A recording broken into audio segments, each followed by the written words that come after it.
5 year பேபிக்கு gathering frock வந்து fabric requirement வந்து எவ்வளோ தேவை அப்படின்றது இந்த வீடியோவில் பார்க்கலாங்க.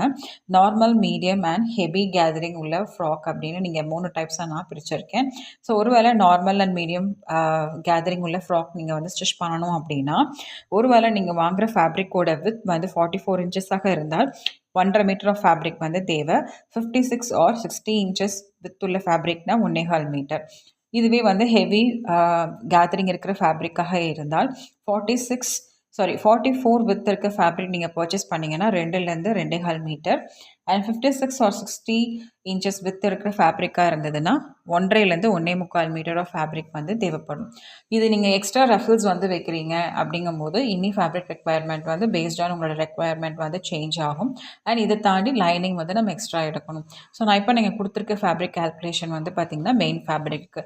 ஸோ இந்த மாதிரி கிட்ஸ் வேர் பற்றி நிறைய விஷயங்கள் நீங்கள் தெரிஞ்சுக்கணும் அப்படின்னா கம்மிங் ஜூலை 30th ஸ்டார்ட் ஆகிற 15 days ஆன்லைன் கோர்ஸில் என்ரோல் பண்ணுங்கள். ரெஜிஸ்ட்ரேஷன் வந்து 899 மட்டும்தான், லிமிடெட் சீட்ஸ் மட்டும் தான். சீக்கிரம் என்ரோல் பண்ணுங்கள்.